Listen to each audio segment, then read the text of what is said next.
Hi,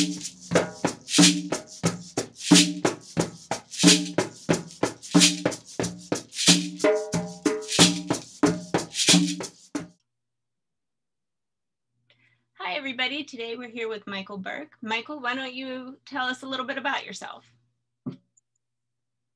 Oh, sorry. Bear with me 1 second here. All right. I can't see you because there's a message in my mouth. All right. Well, I'm from Ontario, Canada. And I was born in Toronto. You probably heard of Toronto. And I come from a large family of 7 siblings. And I am an identical twin who's also an artist in Vancouver. I'm in Hamilton, Ontario, which is close to Toronto. Let's see, my mom had us when she was 40, so had twins. So she thought she was done, and then bam, had twins. So yeah, I think the doctor said, Eleanor, if I had a drink, I'd give it to you. And then he told her, and apparently they laughed hysterically for 5 minutes. Not saying anything, just laughing. So, but anyway, so there's a little bit about me there, family-wise. I was always an artist. I mean, my brother, well, from birth, actually. Well, here's a funny story. Here's our first artist story. When we were toddlers, my parents went out and they left my sisters in charge. They were teens. And they were supposed to keep a look after us. And they weren't really, obviously, they were behaving like teens. They put us in our cribs, they closed the door, and they forgot all about us, right? So my parents come home and they open the door and the walls are covered with this huge mural across the whole wall that me and my brother had done. But we were toddlers. There was only one thing available to us to do this mural in. Can you guess what it is? We did it in a poop. We were reaching into our diapers, but we were doing murals. We weren't throwing around and being crazy. We were creating, like you could see, like they were like actually blown away. And, so yeah, that was our first artistic masterpiece out of the crib. And my sisters hate that story because the end of that story is my sisters, I guess, got punished having to clean it up. So they had to wash the wall. But yeah, that was their first. So that was my first dip into the artistic world, and it's been. But we've upgraded our mediums from there. So. What kind of art do you do now? Well, now I'm focused more on digital. To backtrack a little, like many, I kind of, as we grew up, I was always doing art, as was my brother, but we didn't really try to do it professionally because, as you know, the society almost beats it out of you. I mean, they tell you right off the start. My mom, I mean, she didn't mean to, but she was saying it right off the start. You can't make a living as an artist, and they're going to beat it into you. So really didn't take it seriously. It was more a thing we just always did for fun, but it was natural to us. So, but it wasn't until I was really into my mid to late 30s that, and I was in management, restaurant management, where the company I worked for suddenly, and I worked hard to build my career there, and it was supposed to be growing career, and it just fell apart. So I was kind of in a midlife crisis, like, what do I do now? I've been putting so much time into this, and it wasn't even rewarding, and, so then it just came to me because I was going to be on unemployment. I thought, why don't we go back to the art thing? Why don't I just teach myself? I never painted. I've done a lot of art. I've done a lot of drawing, but I haven't done painting. Why don't I just take the time and I'll watch Bob Ross videos and those other guys and while unemployment, and I'll just teach myself. And so it was in my late 30s. So that's when I seriously got into it. And within 6 to 8 months, I was like, wow, yeah. And I was really picking it up. And I think I painted tons. I think I did 100 paintings that year. And then from there, as I was mostly doing landscapes and stuff, and but I did a little bit of everything. And then I realized I can teach this, I think. Like teach what I'm doing, not like I'm not some kind of mess, but I can teach these things that I'm doing. Like it's very similar to the Bob Ross techniques and the other techniques. It's called the wet on wet technique. People think he invented it, but he didn't. he was just the most famous guy that used and added his own techniques. But it's really a combination. You're nodding, so you probably know this. It's really all the artists of those generations that really started doing videos and sharing their techniques and added into this whole thing. So it's really a whole group of people. So that's what I teach, is all those guys, their different techniques, and a lot of my own that I came up with as well. So it's that easy wet on wet technique where the brush shape does all the work for you. So you can do, pine trees and mountains with a knife. And so it's so that they're designed so that any novice person can do it. You don't have, because back in the old days, you had to train a lifetime to do really masterful landscapes. But nowadays, anybody can do really cool landscapes in the Bob Ross style, right? Oh, I'm not good at painting. Oh, no, not at all.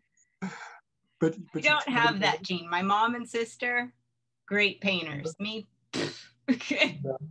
Well, so here's what I was getting to. We'll get back to what you just said, because moving forward, I said I could teach this, right? I thought I think I could teach what I'm doing here, because I always had an inclination, especially with management stuff. I was always good at training.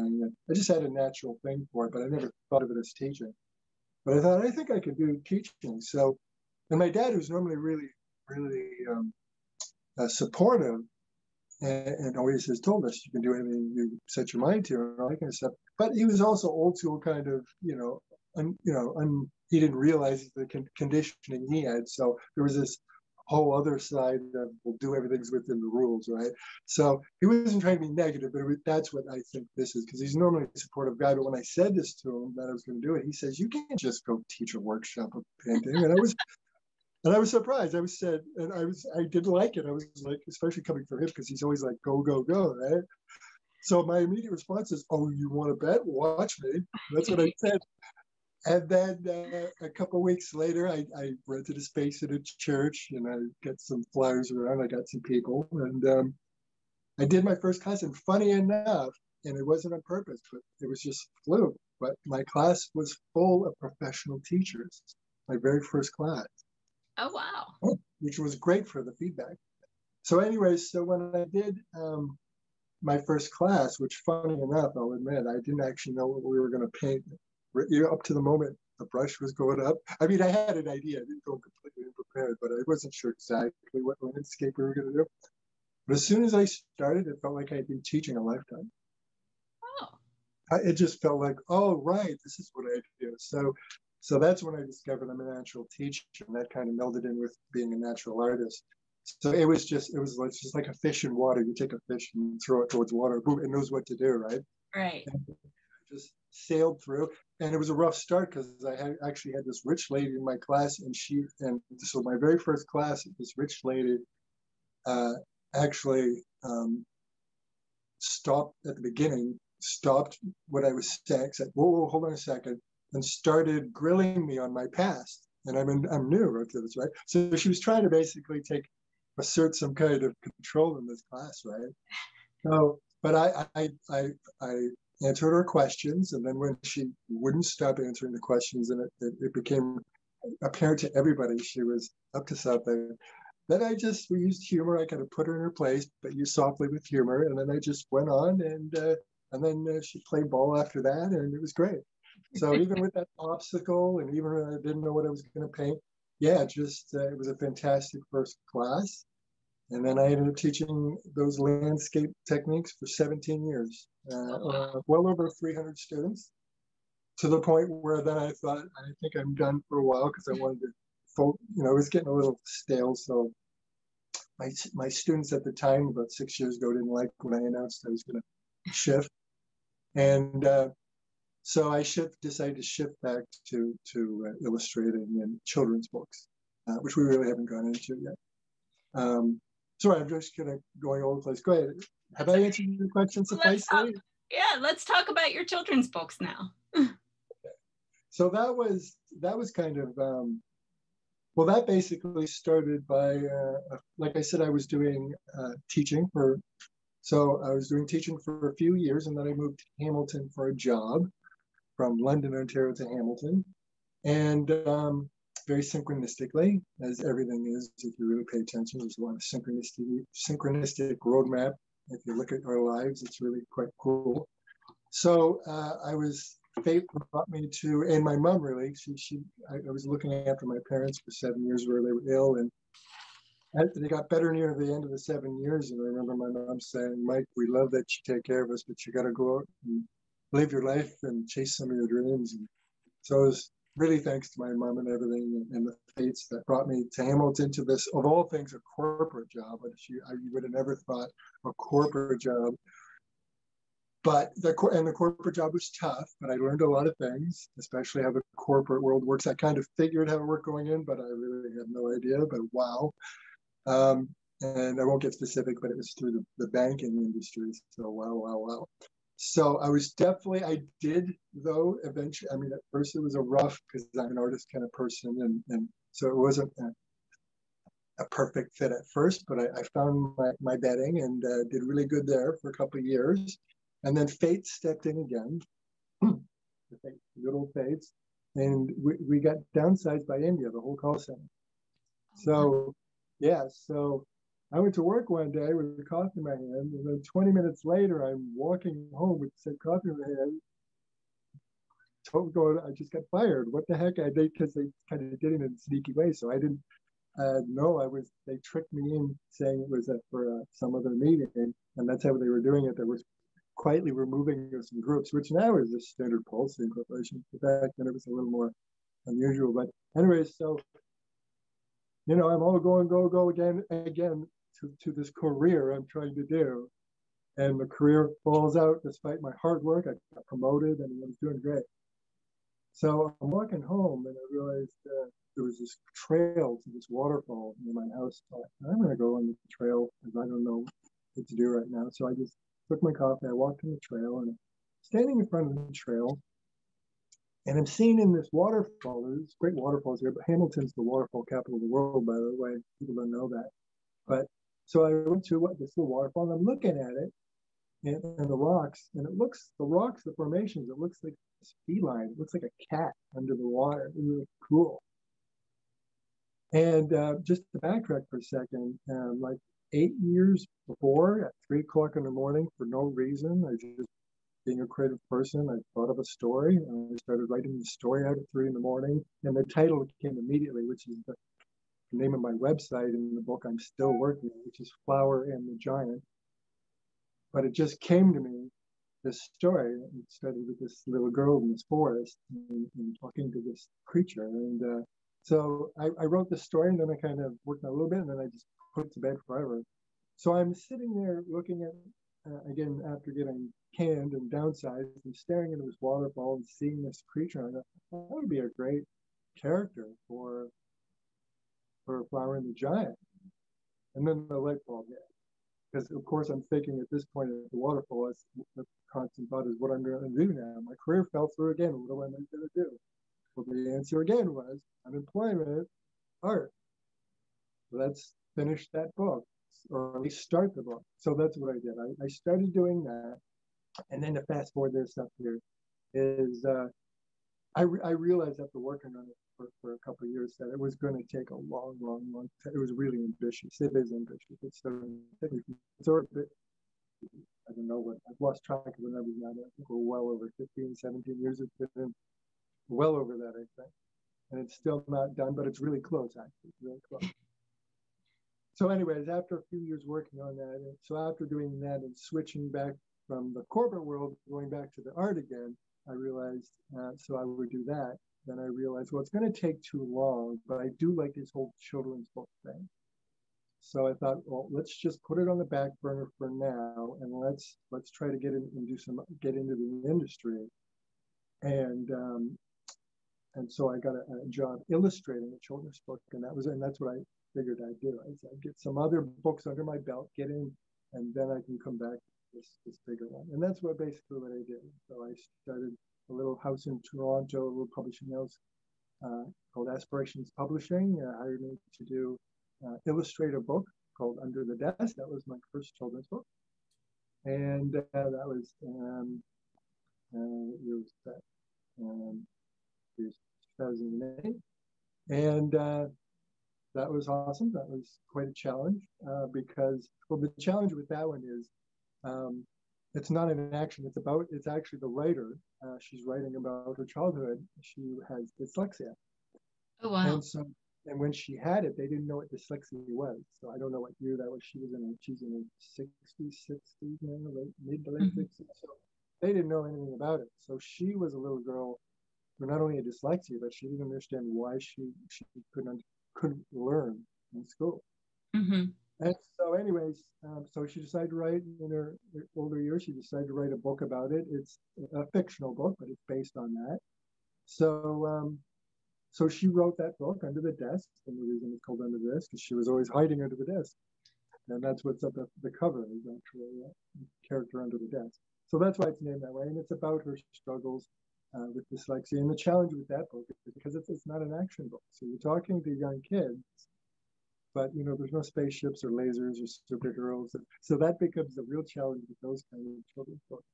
Is how to capture, and of course that's the whole thing. Is how do you capture, and that's the trick of the illustrator. How do you keep their attention? A lot of people might think, and maybe amateur illustrators might think that our job is just to depict the story. That's the bare minimum. That's like the very bare minimum is to draw what they're saying. Anybody can do that, really. If we're really good at our job, if we're passionate at our job, it's to not only really passionately sell the story that we're telling, but take every opportunity we can, and all our little toolboxes to take that as far as we can, and even further than the words sometimes if we can. So, and that's why I interview my authors first, and we do it in depth, not just to talk about the story. And I read the whole book, of course. I actually heard of few cases of newbie illustrators not reading the book, or authors, and in some cases, the authors wouldn't let them, self-publishing authors. It's like, it's impossible. How could somebody illustrate a book if you don't read it, right? Yeah, you don't know what it's about. Exactly. You're just being told, draw, a raccoon and he's happy right there. No. Again, that goes back to you're doing the bare minimum. No. So of course you read it, but beyond that too, I do lots of research because I think that's important on the subject. So I with that under the desk, I did a lot of research and learned about a lot of things I didn't know. I didn't know anything about dyslexia, so that I had a lot to learn, but I definitely had no clue about the complexity of dyslexia, and then I used that to carefully do some, because it was really tricky to convey that. Because here's the other trick: I had a problem with the book I had right off the bat, and when I posed it to both the author and the publisher, they were stumped. So I had to come up with something because I was saying, how do we visually depict? Because my instinct as an artist is to at least one or two illustrations depict what a dyslexic person would see, right? And here's the problem: who's going to be your number one person watching the book? Somebody with dyslexia. You get what I'm saying? So if I'm messing with the visuals, because here's what I didn't know about dyslexia: it's partially visual, right? Or at least in translation to their point of view. So do you know much about dyslexia? No. So dyslexia, I mean, what most of us know as well, we think is, oh, words are switched up. It's kind of like, that's kind of true. Things get, but it's not just that they get switched up. It's not just like our brains saying, okay, we're going to switch the E's with the B's or whatever. It's not that. It's actually from a visual point of view. And I wish I wasn't doing this on this camera phone now, because if I was on my computer, I could actually bring up the image and show you. Darn, I wasn't prepared. But anyways, it turns out that, and it's not the case that there's different complexities, just like any condition. People have different variations of it stuff. But a lot of what I found out, that a lot of the common, so like when kids have dyslexia and they look at a chalkboard, basically things are more, it's almost circular pattern. They see things more clear and crisp in the middle, but things start to get jumbled around. Now it's really just a translation. It's not literally, it's not a fault of their eyeballs, but that's how they're perceiving it. So they almost see it like in a weird vortex. So some things are coming in clear, and then other things are getting jumbled and switched, and just, so they see it as weird. So I did end up doing only one or two that way, because my concern was, well, if that's what they see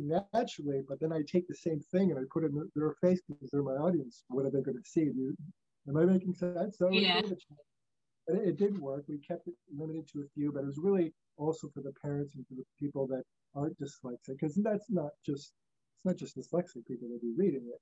The audience is the parent that would be buying it and other family members. So maybe they're reading with a sibling right next to them. So that was really there for them. So I did this image where I actually did this story that's slightly on the chalkboard, but I only kept it one or two, and that was really for the other reasons. So that was a challenge. And again, because there's not a lot of action,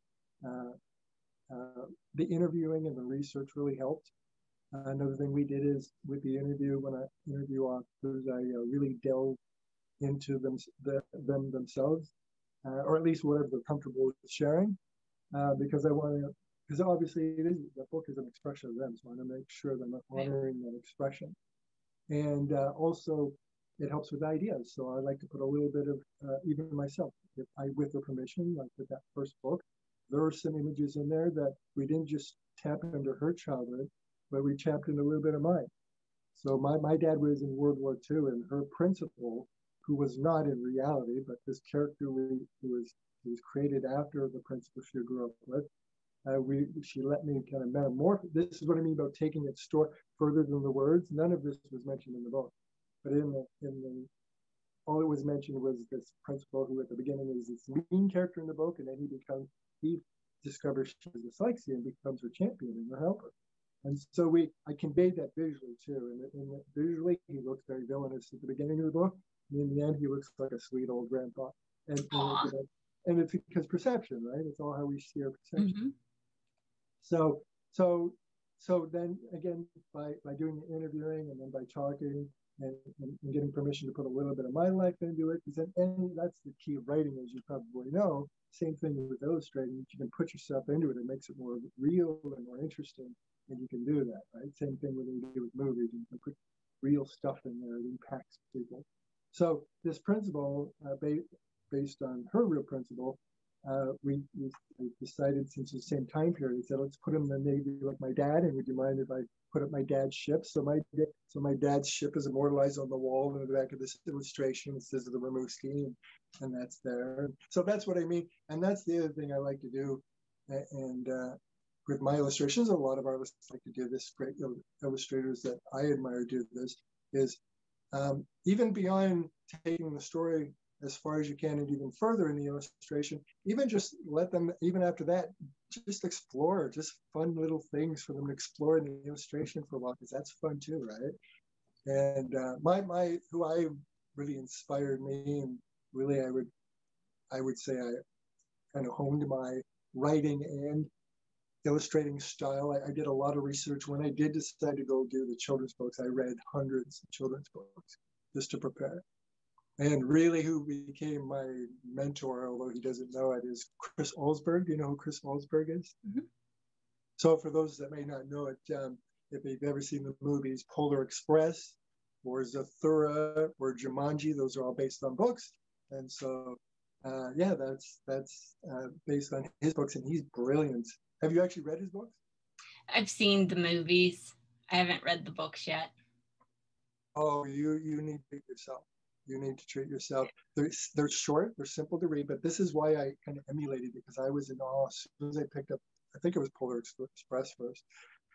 He is brilliant. He doesn't do a lot of writing. His pages, it's just like a short paragraph, mm-hmm. page, and then an illustration. He does both. He does all his illustrations and his writing.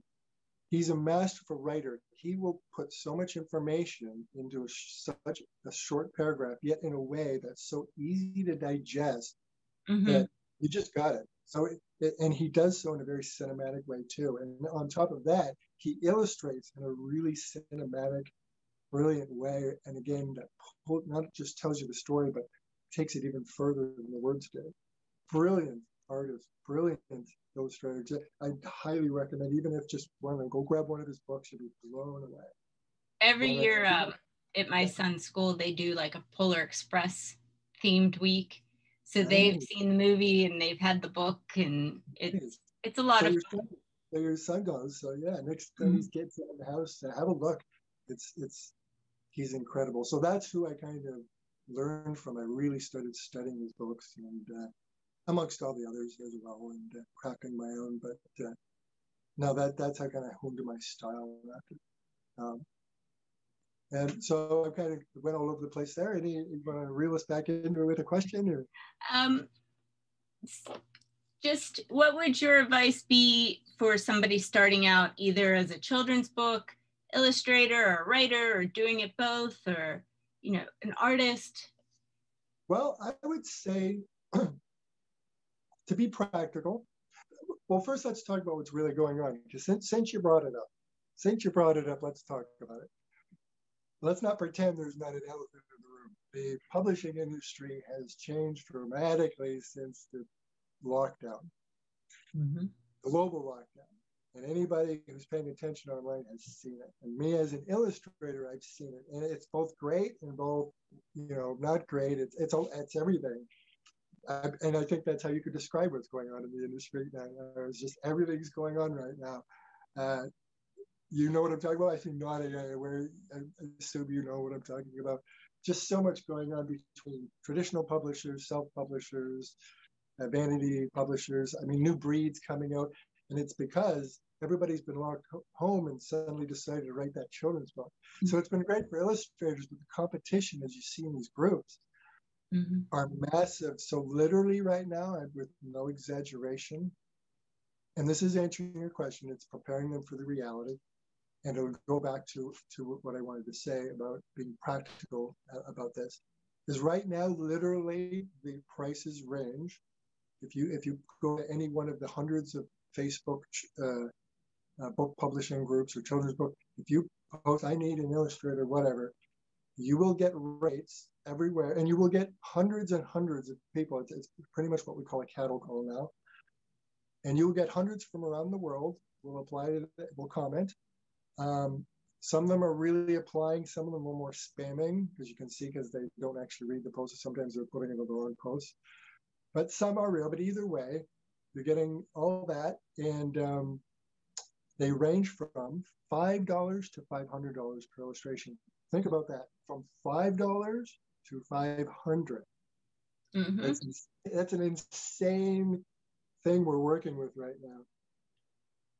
And we're working with scammers, we're working with amateurs, we're working with just newbies that are genius. I mean, there's some people doing those $5 ones that are over in Asia, and they're just genius, and that's all it is, and they can do it quick.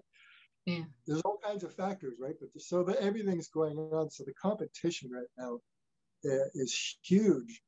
And I haven't heard a lot about it from the traditional, which tells me it's impacting them, because they've gotten really eerily quiet. The traditional publishers have got quiet after. They must see what's going on. So I think that's probably because they're in boardrooms going, what do we do?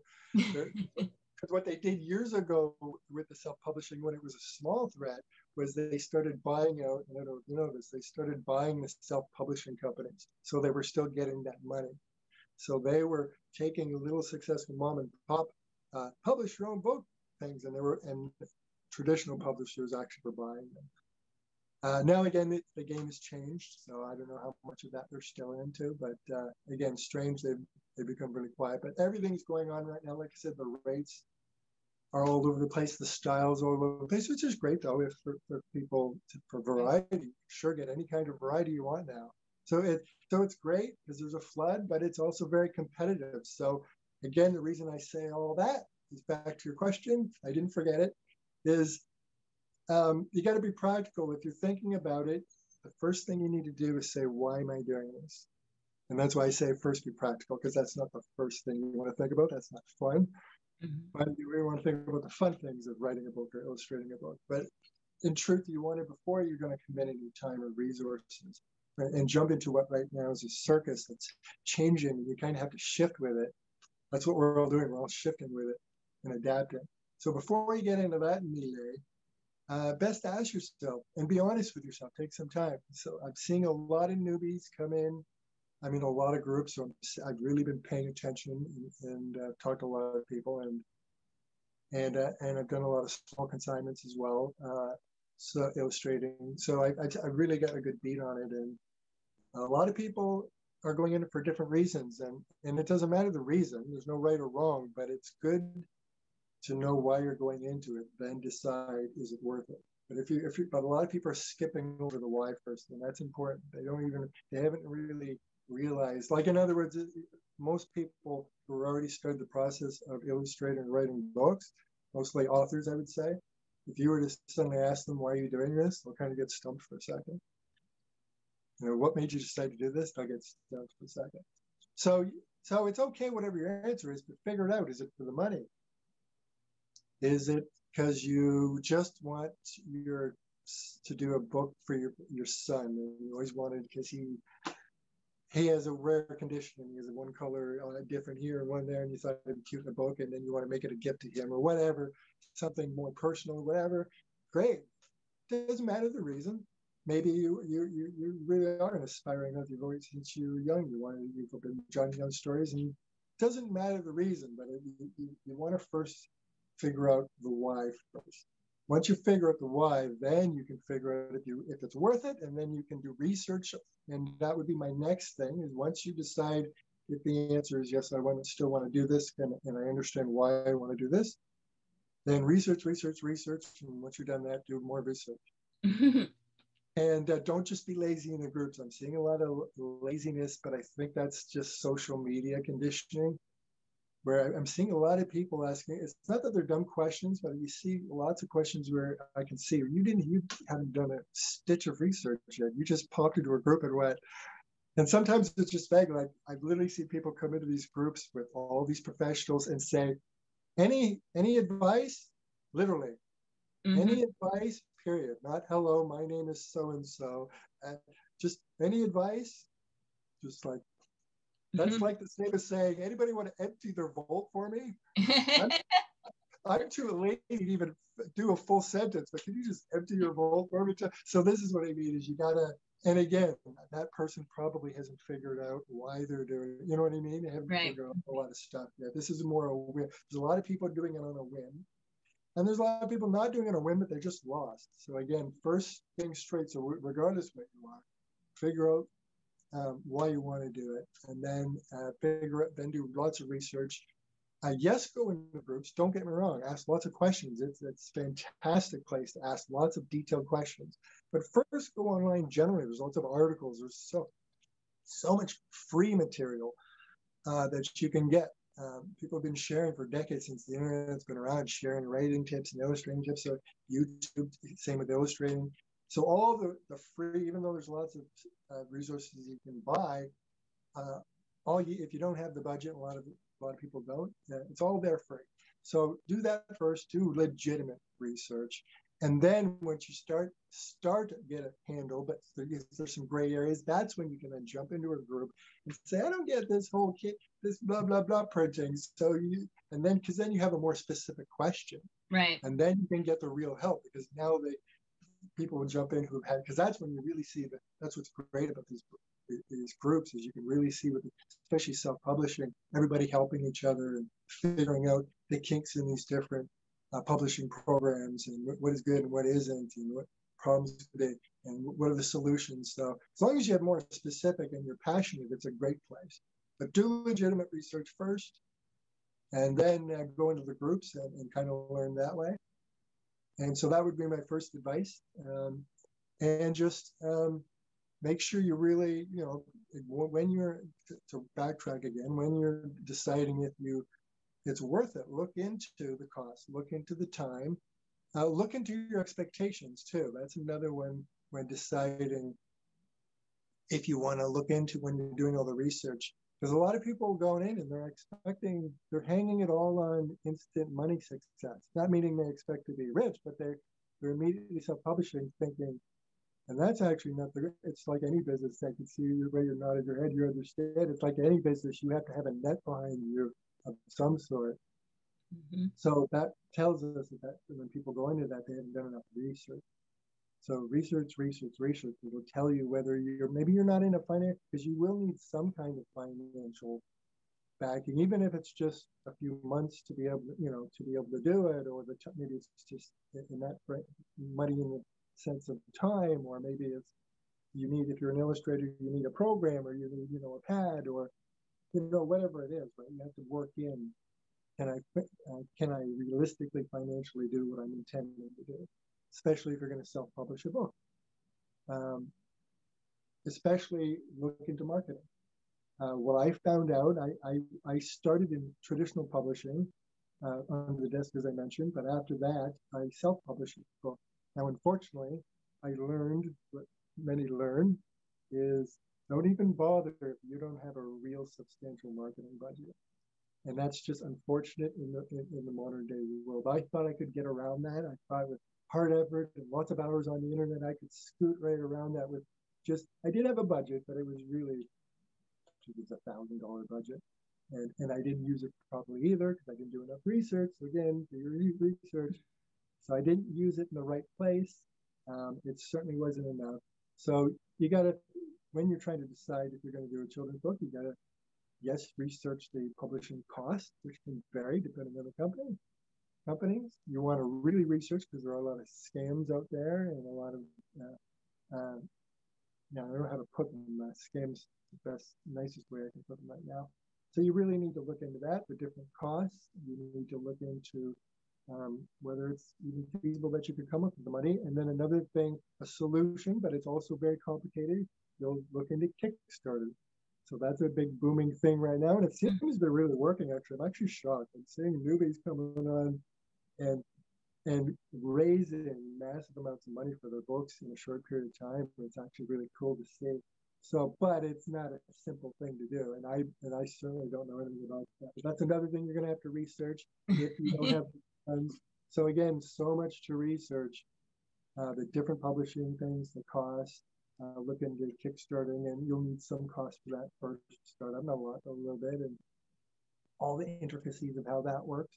So, yeah, I know it sounds like kind of a bummer, but just once, the fun can start once you get your ducks in a row. And if you go in unprepared, I've seen people literally have already hired an illustrator and paid for it, and then come on the groups. I see it all the time. So what's the best way to submit to a traditional publisher now? And what that shows us is they didn't do the initial, they weren't in the groups, not enough to listen because people are mentioning this all the time, but they certainly didn't do any research. And that is the first thing you learn is traditional publishers pick their own illustrators. So, so you don't submit. There's very specific ways. And I do some meetings with advice on how to submit. I put it in these groups on occasion, but and it's basically tips of. Well, I guess I better not get in too much into this. Stick back to your question, but there's ways to do it. But again, do your research. Do your research on how to submit. Do your research on traditional, so you know whether. So even before you do traditional or self-publishing, you need to know the difference between traditional, and you need to know the difference between self-publishing and all these weird gray areas that are cropping up in between, and the vanity publishers in between, and then you can decide which is best for you and proceed that way. And if you do decide to self-publish, then, like I said, you need to go into all that research and make sure that and make sure that not everything's hanging on it, because that's what to get back what I was saying. I'm seeing a lot of people that are now going, oh my God, I'm freaking out. My book's not selling enough right now or whatever. So you have to go in with a financial plan. Right. That's the bumper side. And I'm an artist, true. I hate that part of it, but it's true. So you have to decide really if you want to. You have to do the research. You have to go in with a financial plan. Once you get all that ickiness out of the way and you still feel you want to do it, and you know why, then just from there, just network and practice. And it doesn't matter if we're talking about writing or if we're talking about illustrating. Practice most of all, but of course that's obvious. So I get on some rants there. Sorry. That's all right, but I am going to say thank you for stopping by and joining us today for this interview. I've learned a lot, and it was a pleasure meeting with you. You as well. I enjoyed talking to you. Take care. Take care. Bye-bye.